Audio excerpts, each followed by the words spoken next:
Jamani guys, kwa wale wote ambao tunapitia changamoto kama tunaopitia sisi, mimi na mpenzi wangu, jamani guys, jamani tuambiane, jamani tudondosha hapo comment. Unakuta asubuhi unajitahidi sana kuamka saa 12, unaamka ili uende chooni ukajisafishe, uwahi mazingira yako ya kazini, ukaforce harakati zingine ili ziweze kwenda. Sasa unavyoamka saa 12 asubuhi, unaenda chooni, unakuta kuna foleni ya watu 12. Yaani mimi ndo nachoka kabisa, alafu tunatakiwa tuwahi kazini.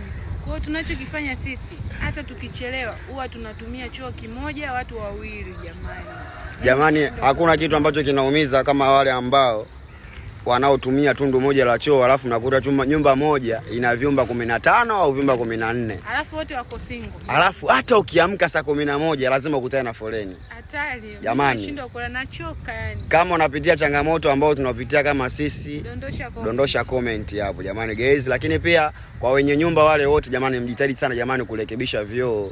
Haiwezekani nyumba moja ina tundu moja la choo. Hata kama yani at least hata kama hata tundu hizi mbili jamani, tunatumia pesa zetu. Lakini kwenye kudai kodi wanakuaga wakali sana. Wanakuwa ni wakali vibaya mno. Jamani, kama unapitia changamoto kama tunaopitia sisi guys. Alafu nimesahau choo chenyewe sasa ukiingia yanaelea. Jamani hizi ni changamoto jamani. Kama unapitia changamoto kama hizi guys, dondosha comment hapo chini.